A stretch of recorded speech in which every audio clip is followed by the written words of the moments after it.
Guys, போன வாரம் சென்னையில் நைட்டு 12 மணிக்கு மேலே ஒரு நாள் ஒரு வயசு பொண்ணு மேலே காரை ஏற்றி கொலை பண்ணியிருக்கானுங்க. இதில் ஹைலைட் என்னென்னா, அந்த காரில் ஒரு கட்சி கொடி இருந்திருக்கு. சென்னை கோயம்பேட்டில் இருக்க பாருக்குள்ளே ஒரு பிரச்சனை நடந்திருக்கு. அதுக்கு பழி தீர்க்கிற விதமாக வெளியே வந்து காரை ஏற்றி கொலை பண்ணியிருக்கானுங்க. இதில் நோட் பண்ண வேண்டிய விஷயம் என்னென்னா, மொத்தம் 2 பொண்ணுங்க. ஒரு பொண்ணு இப்போ உயிருக்கு போராடிட்டு இருக்காங்க, இன்னொரு பொண்ணு இறந்து போயிட்டாங்க. ஒரு பொண்ணுக்கு வயசு 18, இன்னொரு பொண்ணுக்கு வயசு 17. இந்த கேஸை பார்க்கும்போது என்னடா நம்மளும் தான் ஜாலியாக சுற்றுறோம், ஆனால் நம்ம ஊரில் இப்படிலாம் நடக்குதா, ஒரு சினிமாவில் நடக்கிறத விட மோசமான விஷயங்கள் நடந்திருக்கு. இப்போ நான் சொன்னது எல்லாமே ஒன்லைன் தான். ஆக்சுவலாக என்ன பிரச்சனை, இந்த பொண்ணுங்க கூட 2 பசங்க இருந்திருக்காங்க. அவங்க யார், அந்த காரில் ஒரு கட்சி கொடி இருந்துச்சுல, அது எந்த கட்சியோடது, பாரில் என்ன தான் பிரச்சனை நடந்துச்சு, வெளியே வந்ததுக்கப்புறம் எப்படி மீட் பண்ணிக்கிட்டாங்க, அந்த பொண்ணு இறந்து போகிற அளவுக்கு இவனுக்கு கார் ஏற்றுற அளவுக்கு என்ன நடந்துச்சு அப்படின்றத பற்றி டீட்டெயிலாக பார்ப்போம். Welcome to the Hari show. நான் உங்கள் ஹரி. வாங்க வீடியோக்குள்ளே போகலாம்.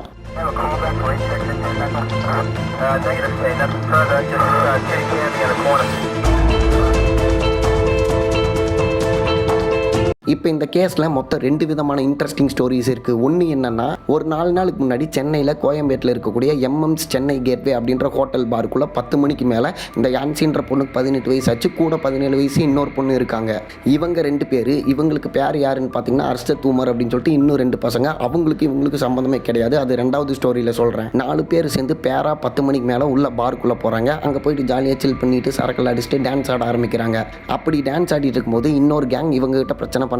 ஆக்சுவலாக இவங்க பண்ணாங்களா அவங்க பண்ணாங்களான்றது 2வது விஷயம். பட் டான்ஸ் ஆடும்போது பிரச்சனையாக இருக்குது. என்னென்னா, இந்த மாதிரி டான்ஸ் ஆடும்போது கைப்படும்ல, அந்த மாதிரி பிரச்சனையாக இருக்கலாம். இல்லைனா அவன் பார்த்துட்டு இந்த பொண்ணுக்கு தான் கேட்டுருக்கலாம், சம்திங் ஏதோ ஒன்று வந்து இந்த மாதிரி பாருக்குள்ளே பிரச்சனையாக இருக்குது. அந்த பிரச்சனை பண்ண கேங்கில் மொத்தம் 6 பேர் இருக்காங்க. இவனு இந்த மாதிரி பிரச்சனை பண்ணுறத பார்த்துட்டு இந்த அர்ஷத் இருக்கான் தெரியுமா, அவனுக்கு 21 வயசு ஆகுது. இவன் போயிட்டு பவுன்சர் கிட்ட சொல்கிறான், என்னன்னா இங்கே பாருங்கள், இந்த மாதிரி தேவையில்லாமல் பிரச்சனை பண்ணிட்டு இருக்கேன், நாங்கள் 4 பேர் வந்து பேராக வந்திருக்கோம், எங்ககிட்ட வந்து இப்போ டான்ஸ் ஆடும்போது இந்த மாதிரி பஞ்சாயத்து பண்ணிட்டு இருக்கேன், என்னன்னு கேளுங்க அப்படின்னு சொன்னதுக்கப்புறம் அந்த பவுன்சர்ஸ்லாம் என்ன பண்ணுறாங்க அப்படின்னா, உங்கள் பஞ்சாயத்து வந்து வெளியே வச்சுக்கோங்க, பாருக்குள்ளே வச்சுக்கோங்க, ஏன்னா மற்றவங்களுக்குலாம் டிஸ்டர்ப் ஆகும் அப்படின்னு சொல்லிட்டு அந்த கேங், அதாவது அந்த 6 பேர் கொண்ட கேங்கு சரி, இவங்க 4 பேர்த்து வந்து டோட்டலாக 10 பேர்த்து வந்து வெளியே அனுப்பிச்சு வச்சிடறாங்க. வெளியே வந்ததுக்கப்புறம் இந்த 18 வயசு யான்சின்ற பொண்ணு அவனுங்களை போட்டு பயங்கரமாக திட்டி இருக்குது. அந்த பிரச்சனை பண்ண 6 பேர் இருக்கானுங்களே, ஆக்சுவலாக அவனுக்கு தான் அந்த கார் கேங், அவனுங்களை போட்டு பயங்கரமாக திட்டி இருக்குது. திட்டினது மட்டும் இல்லாமல் கல்லை எடுத்து அவங்களோட கார் கண்ணாடியை உடச்சிருச்சு அப்படின்னு சொல்கிறாங்க.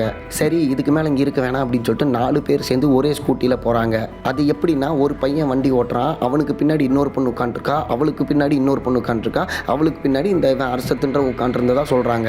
இப்போ கார் கண்ணாடியை உடச்ச காண்டில் இவனுக்கு என்ன பண்ண, இந்த கார் கேங் இருக்கானுங்களா, அவனுக்கு மொத்தம் 6 பேர் இருக்கானுங்க. இவனுக்கு வந்து என்ன பண்ணுறாங்க அப்படின்னா, காரை வந்து அப்படியே பின்னாடியே கொண்டு வந்து ஓட்டிகிட்டு இருந்த ஸ்கூட்டியை இடித்து தூக்கிடுறானுங்க அப்படின்னு சொல்கிறாங்க. அப்படி இடிச்சதில் எல்லாருமே செதறி போய் அங்கிங்கின்னு விழுந்துடுறாங்களா.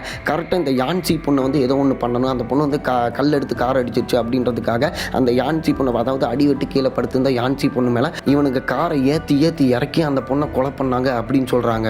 இது ஃபஸ்ட்டு ஸ்டோரி. செகண்ட் ஸ்டோரி என்னென்னா, இந்த செகண்ட் ஸ்டோரியில் நான் சொல்ல போகிறது எல்லாமே அந்த அர்ஷத் அப்படின்ற 21 வயசு பையன் அடுத்த நாள் கொடுத்த வாக்குமூலம். அவன் என்ன சொல்கிறான்னா, இந்த யான்சின்ற பொண்ணு கூட இருந்த பொண்ணு, அவங்களுக்கு எங்களுக்கு சம்மந்தமே கிடையாது, அவங்க யாருன்னே எங்களுக்கு தெரியாது, நாங்கள் வந்து எப்பவும் போல் பாருக்கு முன்னாடி வெயிட் பண்ணிட்டு இருந்தோம். ஆக்சுவலாக பாரை பொறுத்தளவுக்கு கப்புள்ஸ் என்ட்ரி மட்டும்தானே, கப்புள்ஸாக இருந்தால் தானே உள்ள அலோவ் பண்ணுவாங்க, அதனால் எங்களுக்கு யாராவது கப்புள்ஸ் கிடைப்பாங்களான்னு வெயிட் பண்ணிட்டு இருந்தப்போ அவங்க 2 பேர் வந்து ரேப்பிடோவில் இறங்கினாங்க. சரி, அவங்க 2 பேர் தானே இருக்காங்க, நம்ம கப்புள்ஸாக போகலாம் அப்படின்னு நாங்கள் நினச்சாலும் நாங்கள் வந்து அவங்கள கூப்பிடவே இல்லை. அவங்களா வாலண்டியராக வந்து இந்த மாதிரி நீங்கள் 2 பேர் இருக்கீங்க, நாங்கள் 2 பேர் இருக்கோம், உள்ளே போகலான்னு சொல்லிட்டு அவங்க தான் எங்களை கூப்பிட்டு போனாங்க. அவங்க தான் வந்து சரக்கடிக்கிறதுக்கும் எங்களை கம்பல் பண்ணாங்க அப்படின்னு இவன் சொல்கிறான். அதுக்கப்புறம் நான் சொன்ன மாதிரி டான்ஸ் ஆடும்போது பஞ்சாயத்து நடந்திருக்கு, இவன் போய் பவுன்சர் கிட்ட சொல்கிறான், அவங்க வந்து வெளியே அனுப்பிச்சு விட்டாங்க. இந்த இடத்துல அந்த யான்சின்ற பொண்ணு பயங்கரமாக கத்திட்டு கல் எடுத்து கார் அடிச்சிச்சு அப்படின்னு சொல்லி நான் சொல்லியிருந்தேன்னா, இதுதான் வந்து பொதுவாக வந்த நியூஸு. ஆனால் இவனை விசாரிச்சப்போ இவன் என்ன சொல்கிறான் அப்படின்னா, நாங்கள் பார்லேருந்து வெளியே வந்ததுக்கப்புறமே சைலண்ட்டாக அந்த ஸ்கூட்டி எடுத்து கிளம்ப ஆரம்பிச்சிட்டோம், அந்த காரில் இருந்தவங்க எங்களை ஃபாலோ பண்ணிட்டு பின்னாடியே வந்தாங்க. ஒரு கட்டத்துக்கு மேலே அவங்க வந்து எங்களை ஓவர்டேக் எடுத்து கொஞ்சம் தூரம் முன்னாடி போயிட்டான். திடீர்னு பின்னாடி வந்த யாருன்னே தெரியாதவங்க கல் எடுத்து அவன் காரை அடிச்சிட்டாங்க. இவன் வந்து நாங்கள் தான் அடித்தோம் அப்படின்னு நினச்சிட்டு காரில் வந்து எங்களை அடித்து தூக்கிட்டான் அப்படின்னு சொல்லிட்டு இந்த அர்ஷத்து சொல்கிறான். அப்புறம் அடித்ததில் எல்லாருமே வந்து அங்கேயும் செதறி விழுந்துட்டோம், யான்சி மேலே மட்டும் அவன் காரை ஏற்றி இறக்கி கொண்டுட்டானுங்க அப்படின்னு வந்து சொல்கிறான். இப்போ இதை பார்க்கும்போது இப்போ பொதுவாக ஒரு நியூஸ் வந்துச்சுல, அது உண்மையா இல்லை இவன் சொல்கிறது உண்மையா அப்படின்ற மாதிரி தான் நமக்கே ஒரு டவுட் வருது. எனக்கு தெரிஞ்சு இவன் சொல்கிறான் தெரியுமா, அது வந்து இவன் தப்பிக்கணும் அப்படின்றதுக்காக தான் சொல்கிறதா நான் பார்க்குறேன். எனக்கு தெரிஞ்ச அந்த யான்சின்ற பொண்ணு இல்லைனா இவனுக்கு 2 பேர்த்தில் யாரோ ஒருத்தர் வந்து கல் எடுத்து கார் அடிச்சிருக்க வாய்ப்பு இருக்குது. அந்த காண்டில் தான் அவனை ஏற்றி கொண்டிருப்பானுன்னு எனக்கு தோணுது. உங்களுக்கு இதில் என்ன தோணுது அப்படின்றத கமெண்ட்டில் சொல்லுங்கள். சரி, இப்போ அந்த காரில் வந்து ஒரு கட்சியோட கொடி இருந்துச்சுன்னு சொன்னேன்ல, அது என்ன கொடின்னு பார்த்தீங்கன்னா டிஎம்கே கட்சி கொடி. ஸோ இதை பார்த்துட்டு வெளியே எல்லாரும் என்ன சொல்கிறாங்க அப்படின்னா, அவன் வந்து கட்சியில் ஏதோ ஒரு போஸ்டிங்கில் இருப்பான், இல்லைனா அவனுக்கு பொலிட்டிக்கல் பேக்ரவுண்ட் இருக்கும், அதனால தான் இவ்வளோ தைரியமாக இந்த விஷயத்தை பண்ணியிருப்பான் அப்படின்னு சொல்கிறாங்க. எனக்கு சில பேர் சொல்கிற விஷயங்கள்லாம் புரியல. என்னென்னா இதுக்கு வந்து டிவிக்கு காரணம், அதாவது போலீஸோட அலட்சியம், இந்த ஆட்சி வந்து அப்படி இருக்குது, சிஎம் விஜய் அவர்கள் சரியில்லை அப்படின்றாங்க. எனக்கு என்னென்னா இந்த விஷயத்துக்கு சிஎம் விஜய் என்ன பண்ணுவார்? ஒரு 18 வயசு பொண்ணையும் 17 வயசு பொண்ணையும் பாருக்குள்ளே அலோவ் பண்ணது அந்த பார் ஓனரோட தப்பு. ஸோ அதுக்கு கவர்மெண்ட் பொறுப்பேற்றுக்கணும் அப்படின்றது வந்து எந்த விதத்துலையும் நியாயமே கிடையாது. அந்த காரை மேலே ஏற்றி இறக்கி கொண்டான்னு தெரியுமா, அவன் பேர் வந்து சக்திவேல். அவன் வந்து வாக்குமூலம் வந்து என்ன சொல்கிறான் அப்படின்னா, இந்த மாதிரி நான் தான் வந்து கார் ஓட்டினேன், நான் தான் அந்த பொண்ணு மேலே வந்து ஏற்றி இறக்குனேன், என் ஃப்ரெண்ட்ஸ்க்கு இதுக்கு சம்மந்தம் இல்லை, முழு காரணத்தையும் நானே ஏற்றுக்கிறேன் அப்படின்னு சொல்லிட்டு அவனே வந்து சரண்டர் ஆகிருக்கான். சரி, இப்போ 2 விதமான ஸ்டோரி பார்த்தாச்சு. இப்போ போலீஸ் எஃப்ஐஆரில் முதல் கட்ட விசாரணையில் என்னென்ன இருந்துச்சுங்கிறது ஆக்சுவலாக இதுதான் வந்து முக்கியமாக இன்ட்ரெஸ்டிங்காக இருக்க போகுது. நல்லா கேளுங்க. இந்த யான்சின்ற 18 வயசு பொண்ணு சென்னையே கிடையாது, விழுப்புரத்தில் இலங்கை தமிழர்கள் மறுவாழ்வு மீட்பு முகாமில் இருக்கவங்க. அவங்க 12th பப்ளிக் எக்ஸாம் எழுதி முடிச்சுட்டு காலேஜில் ஜாயின் பண்ணுறதுக்கு அட்மிஷனும் போட்டாங்க. அவங்களும் அவங்களோட ஸ்கூல் ஃப்ரெண்டு 18 வயசு இன்னொரு பொண்ணு என்ன பண்ணியிருக்காங்க அப்படின்னா, இந்த மாதிரி சென்னை போகலாம் அப்படின்னு சொல்லிட்டு பிளான் பண்ணிவிட்டு வீட்டில் சொல்லிட்டு பேரண்ட்ஸோட பெர்மிஷனோட தான் சென்னைக்கு எப்போனா மே 30 வந்திருக்காங்க. அதாவது நைட் இந்த சம்பவம் நடந்துச்சுல, அந்த நாள் பகலில் தான் வந்து இவங்க சென்னைக்கே வந்திருக்காங்க. போலீஸ் விசாரணையில் என்ன தெரிய வருது அப்படின்னா, இந்த மாதிரி வந்து அவங்க 4 பேர் பாருக்குள்ளே போனாங்களா, அதெல்லாம் கிடையாது, மொத்தம் 7 பேர் இவங்க ஃப்ரெண்ட்ஸ் மட்டுமே போயிருக்காங்க. அதே மாதிரி அந்த பசங்க சொல்கிறாங்களே, அவங்க யாருன்னே தெரியாது, இந்த மாதிரி நாங்கள் வெளியே நின்றுட்டு இருந்தோம், அவங்கள தான் வந்து கேட்டாங்க அப்படின்னு. அதுவும் உண்மை கிடையாது. இவங்க விழுப்புரத்தில் இருக்கும்போதே ஆக்சுவலாக சோசியல் மீடியா கான்டாக்டாக என்னன்னு தெரியல, விழுப்புரத்தில் இருக்கும்போதே இவங்க பிளான் பண்ணிட்டாங்க, இந்த மாதிரி சென்னைக்கு நீ இந்த மாதிரி வா, நம்மளாம் பாருக்கு போகலாம் அப்படின்னு சொல்லிட்டு எல்லாம் பிளான் பண்ணி மொத்தம் 7 பேர் வந்து அவங்க விழுப்புரத்துலேருந்து இங்கே சென்னை வந்ததுக்கப்புறம் எல்லாம் சேர்ந்து தான் அந்த பாருக்கு போயிருக்காங்க. ஆனால் அந்த கொலை சம்பவம் நடந்தப்போ 4 பேர் மட்டும்தான் ஒரு ஸ்கூட்டியில் போயிருக்காங்க, மற்றவங்களாம் வீட்டுக்கு போயிட்டாங்க. அதுக்கப்புறம் போலீஸ் விசாரணையில் தான் ஒரு விஷயம் தெரிய வருது. என்னன்னா, இந்த யான்சின்ற பொண்ணு கேங் இருக்காங்க தெரியுமா, இவனுங்க தான் வந்து கல் எடுத்து கார் அடிச்சிருக்காங்க. அதனால அவனுக்கு கடுப்பாக தான் வந்து இவங்க ஸ்கூட்டியில், அதாவது அடிச்சுட்டு ஸ்கூட்டியில் போக ஆரம்பிச்சிட்டானுங்க. இவனுக்கு காரை எடுத்துகிட்டு பின்னாடியே சேஸ் பண்ணிட்டு போய் ஸ்கூட்டி அடித்ததுனால அவனுக்கு செதறி கீழே விழுந்துடுறானுங்க. அதுக்கப்புறம் அந்த யான்சின்ற 18 வயசு பொண்ணு மேலே சுமன் சக்திவேல் அப்படின்றவன் காரை ஏற்றி இறக்கி கொலை பண்ணியிருக்கான். சரி, ஓகே ப்ரோ, போலீஸ் எப்படி இவங்க எல்லாத்தையும் கேட்ச் பண்ணாங்க, இவ்வளோ விஷயம் எப்படி வந்து விசாரணையில் தெரிய வந்துச்சு அப்படின்னா, போலீஸ் வந்து சிசிடிவி கேமரா செக் பண்ணியிருக்காங்க. செக் பண்ணி பார்த்ததுல மஹிந்திரா எக்ஸ்யூவி காரில் இவனுங்க அந்த 6 பேர் வந்திருக்கானுங்க. வந்து காரோட நம்பரை நோட் பண்ணதுக்கப்புறம் பாலகுரு அப்படின்றவனை பிடிச்சி விசாரிக்கிறாங்க.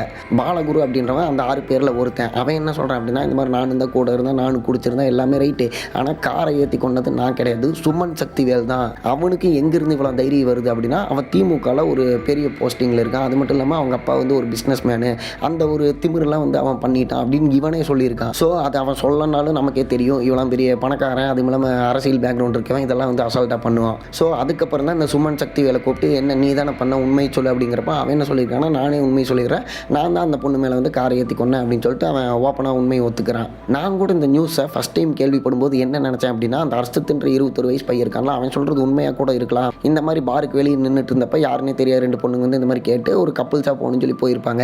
அதே மாதிரி வந்து கல் எடுத்து அடிச்சுக்கலாம் வாய்ப்பில்லை, யாரோ ஒருத்தர் கல் எடுத்து அடிச்சிருக்கலாம், அதனால இவன் வந்து கடுப்பில் இவங்கன்னு நினச்சிட்டு ஏற்றிடும் அப்படி தான் நினச்சேன். ஆனால் போலீஸ் விசாரணையில் தான் எல்லா உண்மையுமே இந்த மாதிரி தெரிய வந்திருக்குது. ஸோ இப்போ இந்த கேஸில் சுமன் சக்திவேல் அந்த பொண்ணை ஏற்றி கொண்டாலும் அதுக்கு தூண்டுதலாக இருந்தது அந்த யான்சி பொண்ணோட கேங்கு தான். அதுக்காக அவன் நல்லவன் அப்படின்னு சொல்லலை, அவன் ஏற்றி கொண்டுட்டான். அவனுக்கு உண்டான தண்டனைகள் வந்து கொடூரமாக அவனுக்கு வந்து கொடுத்து தான் ஆகணும். ஆனால் இந்த யான்சி பொண்ணோட கேங்கு சில விஷயங்கள் பண்ணாமல் இருந்திருந்தால் அந்த பொண்ணு இந்நேரம் உயிரோடு இருந்திருக்கும், இவங்க யாருக்குமே எந்த பிரச்சனையும் வந்திருக்காது. ஸோ இதுக்கு பேர் தான் வயசு கோளாறு அப்படின்னு சொல்லுவாங்க. அது சரக்கு அடித்தாலும் அடிக்காட்டி இந்த வயசில் வந்து இந்த மாதிரி சில விஷயங்கள் பண்ணணும்னு தோணும். நீங்கள் யோசிச்சு பாருங்கள், விழுப்புரத்தில் இருக்க பொண்ணு சென்னையில் வந்து நைட்டு பாருக்கு போகிறாங்க அப்படின்னா, ஆக்சுவலாக சென்னையில் இருக்கவங்களே நைட்டு சில பேர் வந்து நம்ம பாருக்கு போகணுமா, வேற எங்கேயாவது இடத்துக்கு போகலாமே அப்படின்னு வந்து பொண்ணாக இருந்தாலும் பையனாக இருந்தாலும் யோசிப்பாங்க. விழுப்புரத்தில் ஒரு அந்த இலங்கை தமிழர்கள் மறுவாழ்வு மீட்பு முகாமில் இருக்க ஒரு பொண்ணு சென்னையில் இருக்கவங்களோட எப்படி கான்டாக்ட் என்னன்னு தெரியல, அங்கேருந்து இங்கே கான்டாக்ட் பண்ணி இந்த மாதிரி நம்ம இங்கே இருக்கிற ஒரு பாருக்கு போகலாம், ஜாலியாக என்ஜாய் பண்ணலாம் அப்படின்னு சொல்லிட்டு சென்னை விழுப்புரத்துலேருந்து சென்னையில் பேரண்ட்ஸ் பெர்மிஷனோட பேரண்ட்ஸ்கிட்ட போய் தான் சொல்லியிருப்பாங்க. கண்டிப்பாக இந்த மாதிரி பசங்களோட பாருக்கு போகிறேன் சென்னை போய் அப்படின்னு சொல்லிட மாட்டேன், இது ஒரு இந்த மாதிரி காலேஜ் அட்மிஷன் சம்திங் ஏதோ ஒன்று சொல்லியிருக்கலாம். அப்படி சொல்லிவிட்டு விழுப்புரத்துலேருந்து இங்கே வந்து பாருக்கு போகிற அளவுக்கு இவங்களுக்கு தைரியம் வருதுன்னா அந்தளவுக்கு பேரண்ட்ஸ் ஃப்ரீடம் கொடுத்தது ஒரு காரணம். அதுவும் இல்லாமல் இப்போ வந்து காலம் கெட்டு போயிடுச்சு, யாரையுமே அது கேட்க முடியாது. இப்போ அந்த யான்சின்ற பொண்ணு அவங்க அம்மா வந்து நியூஸ் ரிப்போர்ட்டர்ஸ் எல்லாம் என்ன சொல்லிட்டு இருக்காங்க அப்படின்னா, என்னோட பொண்ணுக்கு வந்து ஒரு நீதி கிடைக்கணும், நீதி கிடைக்காம நான் வந்து பொண்ணோட உடம்பை வாங்க மாட்டேன் அப்படின்னு சொல்லி அழுதுட்டு இருக்காங்க. தண்டனை அந்த மாதிரி கொடுக்கணும். எங்க பிள்ளைங்களை கஷ்டப்பட்டு வளர்த்து இன்னைக்கு ஒரு கொலை பண்ற அளவுக்கு பண்ணிட்டானுங்களே. அவனுங்களே சும்மா விடக்கூடாது சார். அவனுங்களுக்கு ரிமாண்ட் பண்ணணும், தூக்கல போடணும் சார். ஆக்சுவலாக பெற்றவங்களுக்கு இந்த விஷயம் ரொம்ப தாங்க முடியாத ஒரு விஷயமா தான் இருக்கும். இருந்தாலும் நான் ஒரு விஷயம் இதை பர்சனலாக என்ன சொல்கிறேன்னா, ஒரு 18 வயசு பொண்ணு பாருக்கு போய் குடிக்கிற அளவுக்கு நீங்கள் ஃப்ரீடம் கொடுத்ததும் தப்பு தான். இந்த மாதிரி விஷயங்கள் பண்ணுறப்ப அவங்களுக்கு தெரியாமல் தான் பண்ணுவாங்க, நான் இல்லைன்னு சொல்ல.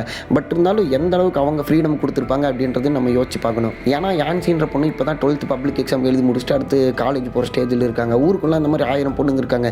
எல்லாருமே இந்த மாதிரி பாருக்கு போய் உயிரை வர்றாங்களா அப்படின்னு கேட்டிங்கன்னா இல்லை. ஸோ ஓவர் ஃப்ரீடம் கொடுத்ததும் கண்டுக்காமல் இருக்கிறதும் பேரண்ட்ஸோட தப்பு தான். இந்த மாதிரி பண்ணவனுங்களுக்கு ஒரு பயங்கரமான தண்டனை நம்ம கொடுத்து தான் ஆகணும். அதே மாதிரி இந்தளவுக்கு ஆகக்கூடிய அளவுக்கு ஒரு சூழ்நிலையை க்ரியேட் பண்ணதும் பேரண்ட்ஸோட அலட்சியமும் பேரண்ட்ஸ் ஓவர் ஃப்ரீடம் கொடுத்தது தான் நான் பர்சனலாக பார்க்குறேன். அதான் நான் முன்னாடியே சொன்ன மாதிரி இந்த ஏஜில் நிறைய பொண்ணுங்க இருக்காங்க. பட் எல்லாருமே இந்த மாதிரி பாருக்கு போய் குடிக்கிறாங்க, எல்லாத்துக்குமே இந்த மாதிரி ஆகுது அப்படின்னா கிடையாது. ஒரு சிலருக்கு மட்டும்தான் ஆகுது. ஐ மீன் பார் வரைக்கும் தைரியமாக 18 வயசுக்கு முன்னாடி போகிறதே ஒரு சில பேர் தான். ஸோ இப்படி ஆனதுக்கப்புறம் கவர்மெண்ட்டு மேலே தப்பு, கவர்மெண்ட் கரெக்டாக இது பண்ணாமல் விட்டாங்க அப்படின்னு சொல்கிறதுலாம் ரொம்ப சின்ன புள்ளத்தனமாக இருக்குது. சோசியல் மீடியா பொறுத்தளவுக்கு நல்ல விஷயம் இருக்குது, கெட்ட விஷயம் இருக்குது. நம்ம எதை ஃபாலோ பண்ணுறோம் அப்படிங்கிறது தான் நம்மளோட லைஃப் எப்படி போகணுன்னு இருக்குது. பட் இந்த வயசு சின்ன வயசு பொண்ணுங்களே பசங்களே பார்த்தீங்கன்னா வேறு லெவலில், அதுவும் சில பேரில் பொருள் எடுத்து நான் சம்பவம் பண்ண போகிறேன் அப்படின்னு சொல்லிட்டு ரீல்ஸே பண்ணிட்டு இருக்காங்க. அதுவும் டேஞ்சர் தான். ஆக்சுவலாக இந்த கேஸ் இன்னும் முடியாமல் தோண்ட நிறைய விஷயங்கள் வந்துகிட்டே இருக்குது. இதெல்லாம் பற்றி நான் அடுத்த வீடியோவில் சொல்கிறேன். இந்த பாலகுரு இருக்கான்ல, அவனை போலீஸ் ஈஸியாக பிடிச்சிட்டாங்க. அந்த சுமன் சக்திவேலை எப்படி ப்ரோ ஈஸியாக கேட்ச் பண்ணிட்டாங்களா அப்படின்னு கேட்டிங்கன்னா அது ஒரு ட்விஸ்ட் இருக்குது. அவன் இந்த சம்பவத்தை பண்ணிட்டு பாண்டிச்சேரி போயிட்டான். போலீஸ் அதுக்கப்புறம் இவன் எங்கே இருக்கான்னு விசாரிச்சதுக்கப்புறம் தான் அவன் பாண்டிச்சேரியில் இருக்கிறது தெரிய பாண்டிச்சேரிக்கே போயிட்டு இந்த சுமன் சக்திவேலை அரெஸ்ட் பண்ணியிருக்காங்க. ஆனால் எவ்வளோ தூரம் போய் அரெஸ்ட் பண்ணாலும் அவன் மாட்டணும்னு சொல்லிட்டான். ஆமாங்க, நான் அந்த காரியத்தை கொண்டேன், இந்த மாதிரி நடந்துச்சு, எனக்கு நானும் சரக்கில் இருந்தேன், அந்த டைமில் என்ன பண்ணுறதுன்னு தெரியல, இந்த மாதிரி போட்டு தள்ளிட்டேன் அப்படின்னு ஓப்பனாக சொல்லிட்டான். ஆக்சுவலாக இந்த இடத்துல யாராகவே இருந்தாலும் அதை ஒத்துக்கிறக்கு பயப்படுவாங்க. பட் இவன் ஏன் ஓப்பனாக ஒத்துக்கிட்டான் அப்படின்னா அதான் இவனுக்கு பொலிட்டிக்கல் பேக்ரவுண்ட் இருக்குது. அவங்க அப்பா பணக்காரரு. ஆக்சுவலாக இப்போ இந்த கேஸை பார்த்தீங்கன்னா இவ்வளோ பெரிய கேஸ் ஆகிருக்குல்ல, இது ஒரு என்ன சொல்கிறது, ஒரு பயங்கரமான தீர்வே கிடைக்காம ஒரு டக்குன்னு முடிஞ்சிடும் அப்படின்னு தான் எனக்கு தோணுது. ஒன்று ஜெயிலில் வைக்கிறேன் அப்படின்னு சொல்லிட்டு ஒரு 6 மாதம் வைப்பாங்க. இல்லை அப்படின்னா இவ்வளோ காசு கொடுத்து இது பண்ண இந்த கோர்ட்டு கேஸ்ன்னு சொல்லிட்டு இந்த கேஸ் அப்படி இழுத்து இதுக்கு நாளைக்கு தீர்ப்பு இன்னைக்கு இதுன்னு சொல்லிட்டு அப்படியே தான் நடந்துட்டுருக்கு. ஏன்னா இதுக்கு முன்னாடி எத்தனையோ கேஸ் பார்த்தாச்சு. எத்தனையோ பொண்ணுங்களை கொலை பண்ணாங்க, கற்பழிச்சாங்க. அந்த இது கூட கவின் கேஸ் கூட நடந்துச்சுல, அதுவே இன்னைக்கு வரைக்கும் என்னாச்சுன்னு தெரியல. ஸோ அப்போ கவர்மெண்ட் டிஎம்கே இருந்தாங்க, அவங்க எதுவும் பண்ணலான்னு சொல்லலாம். இப்போ டிவிக்கு என்ன பண்ண, ஆக்சுவலாக இதில் நோட் பண்ண வேண்டிய விஷயம் என்னென்னா, இந்த பிரச்சனை நடந்ததை தாண்டி இந்த பிரச்சனைக்கு தீர்வு புது அரசியல், புதுசாக ஆட்சிக்கு சிஎம் விஜய் என்ன பண்ணுவார், டிவிகே கட்சி என்ன பண்ண போகுது அப்படின்றத பார்க்க தான் ஒட்டுமொத்த தமிழ்நாடுமே வெயிட் பண்ணிட்டு இருக்கு. ஸோ இப்போ டிஎம்கே ஏடிஎம்கே மாதிரி இந்த விஷயத்தை அசால்ட்டாக டிவிகே விட்டுருவாங்களா அப்படின்றதையும் பார்க்கணும். ஸோ இந்த கேஸில் அடுத்து என்ன நடக்க போகுது அப்படின்னு தெரிஞ்சுக்கிறக்காக எனக்கு ஈகராக இருக்குது. எனக்கு தெரிஞ்ச 2 விஷயம் தான் நடக்கும். புது கவர்மெண்ட்டும் பழைய கவர்மெண்ட் மாதிரி இந்த கேஸ் இழுத்துக்கிட்டே போவாங்க இதை முடிக்காமல். இல்லை அப்படின்னா சிஎம் விஜய் நான் அப்படிலாம் விட மாட்டேன் அப்படின்னு சொல்லிட்டு டக்குன்னு இந்த அவனுக்கு தூக்கு தண்டனை இல்லையா ஆயுள் தண்டனை, இது பண்ணதுக்கு இவ்வளோ ஃபைன் கட்டணும், இவ்வளோ ரிமாண்ட் அப்படின்னு சொல்லிட்டு டக்குன்னு ஒரு தீர்ப்பு கொடுப்பாங்க அப்படின்னு நான் நம்புகிறேன். என்னை பொறுத்தளவுக்கு அவன் கொலையை பண்ணிட்டான். ஸோ அவனுக்கு ஒன்று கொடுத்தா தூக்கு தண்டனை கொடுக்கணும், இல்லைனா அவனை ஆயுள் தண்டனை கொடுக்கணும். கடைசி ஃபுல்லாக வாழ்க்கை ஃபுல்லாக ஜெயிலே இருக்க மாதிரி ஆயுள் தண்டனை கொடுக்கணும். இதுதான் கரெக்டான தீர்ப்பாக இருக்கும்னு நான் நினைக்கிறேன். ஸோ புது கவர்மெண்ட் என்ன பண்ணுறாங்க அப்படின்றத வெயிட் பண்ணி பார்ப்போம். இந்த கேஸில் என்னென்ன அப்டேட் வருதோ நான் உங்களுக்கு வீடியோவாக கொண்டு வரேன். நீங்கள் இந்த வீடியோவை லைக் பண்ணிவிட்டு நம்ம சேனலை உங்கள் ஃப்ரெண்ட்ஸ்க்கு ஷேர் பண்ணி நம்ம சேனலை சப்ஸ்கிரைப் பண்ண சொல்லி நம்ம ஸ்குவாடில் ஜாயின் பண்ண சொல்லுங்கள். நான் இதே மாதிரியே இன்னொரு க்ரைம் வீடியோவில் உங்களை பார்க்குறேன். Lights of.